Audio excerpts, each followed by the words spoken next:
Aku bikin video ini khusus untuk teman-teman di sana lulusan S1 di berbagai negara manapun yang pengen melanjutkan S2 di Universitas Al-Azhar, Kairo, Mesir.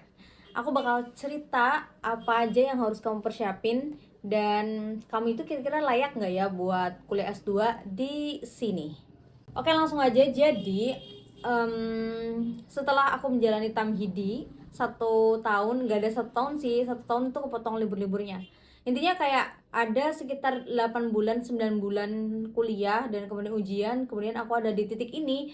Aku merasa ada beberapa hal yang kayaknya kalau S1-nya bukan di Azhar juga, kayaknya kamu nggak usah lanjutin di sini gitu loh. Jadi di sini ada dua namanya pendidikan magister S2 ini. Ada dua, ada yang pertama namanya Kuliatul Ulum Islamiyah, yang mana ini tuh tamhidinya cuma 1 tahun. Kemudian satunya lagi tuh ada yang Drusat Ulia juga, yang mana tamhidinya 2 tahun. Yang satu 1 tahun, yang satunya 2 tahun. Yang 1 tahun ini berbayar, yang 2 tahun ini nggak berbayar. Dan ternyata ada plus minusnya dari kedua jenis kuliahan ini gitu ya. Aku udah pernah masuk ke keduanya. Aku dulu setelah lulus S1 aku masuk ke Dirasat Ulia dan aku merasakan kuliah di sana.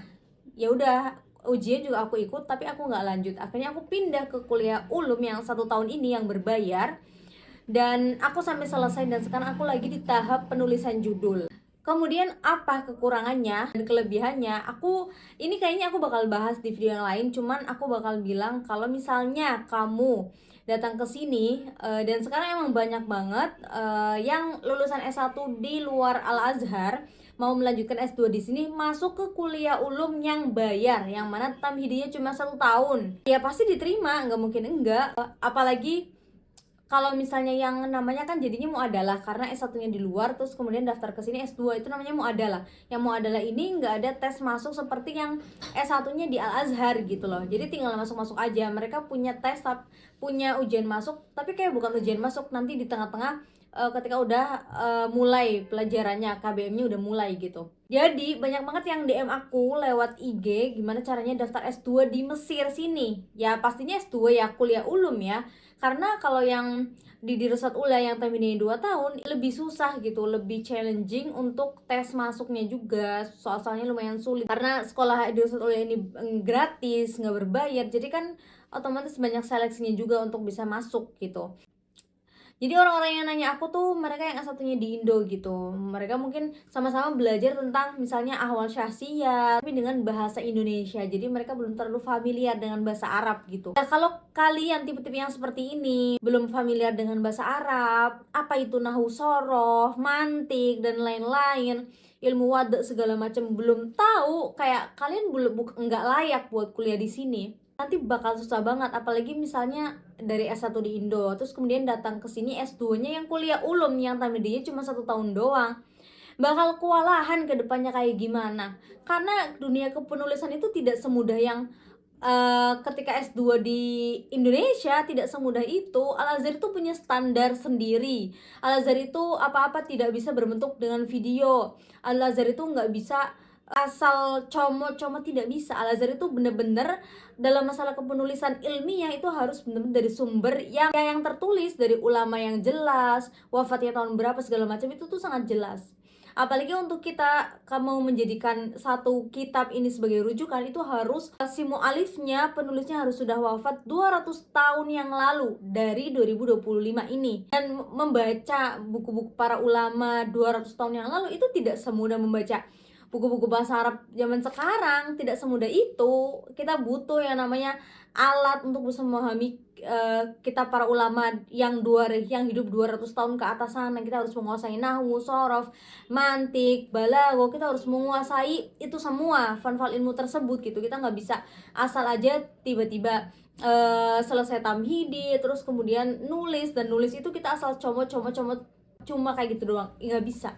Dan aku pun merasa kaget ya, aku juga belum apa-apa. Aku hanya sharing bagaimana S2 ini sebenarnya untuk bisa mandiri gitu, hidup di Mesir ini belum tahu gimana cara belajar yang cocok buat kamu, terus di Indonesia belajarnya gimana, terus di Mesir harus gimana, itu kan ya beda-beda tiap orang lah. Bisa aja malah datang ke sini niatnya sekolah malah nggak jadi sekolah, malah tergiur sama hal yang lain kan.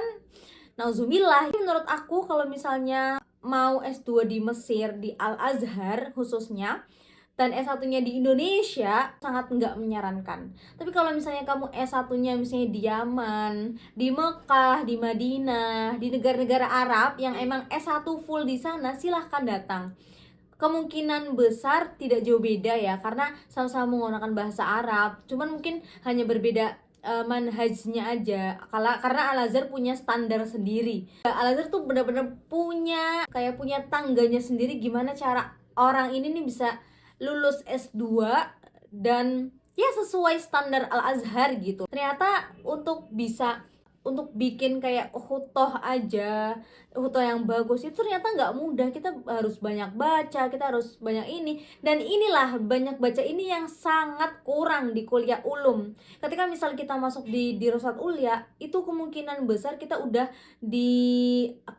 dipaparkan bahwa kita tuh tidak boleh hanya mengambil dari satu buku aja, kita harus ngambil dari beberapa buku. Dan ini udah ada di Dirasat Ulia, tapi nggak ada di kuliah ulum. Kuliah ulum tuh hanya berpegang sama satu buku aja gitu. Dan ternyata kita tuh nggak bisa. Misalnya kita tamhidi cuma 8 bulan, terus kemudian 8 bulan itu kita cuma berpegang satu buku aja, satu muqarrar yang kita pelajari, kita ikut ujian gitu. Itu nggak bisa, itu bakal bikin kaget kemudian masuk ke dunia kepenulisan Al-Azhar itu seperti apa. Menurut aku kalau misalnya kamu cuma hanya pengen numpang nama, ya nggak menafikan ya, bahwasanya aku juga numpang nama di Azhar ini. Nggak jarang juga aku bikin konten terus nanti tagarnya Al-Azhar. Aku nggak menafikan itu, tapi ada orang-orang yang benar-benar sangat tergiur dengan nama ini tanpa mempedulikan kualitas diri sendiri, kemampuan diri sendiri itu seperti apa untuk bisa dikatakan layak sebagai pelajar Al-Azhar. Itu jarang yang memikirkan itu gitu. Ini aku bicara kayak gini karena udah bener-bener pelajar Al-Azhar sekarang tuh beda sama zaman dulu. Bukan berarti aku juga udah paling baik, enggak. Aku juga masih belajar, sangat-sangat masih belajar. Tapi aku mengeluarkan unek-unek yang aku rasakan gitu. Udah sekian videoku, nanti kalau lama-kelamaan malah aku jadi ngomongnya keluar semua unek-unekku. Jadi semoga kita tidak menyalahgunakan kesempatan ini. Semoga selalu istiqomah belajar dan selalu ingin tahu dan diberi futuh oleh Allah. Oke, bye bye. Assalamualaikum.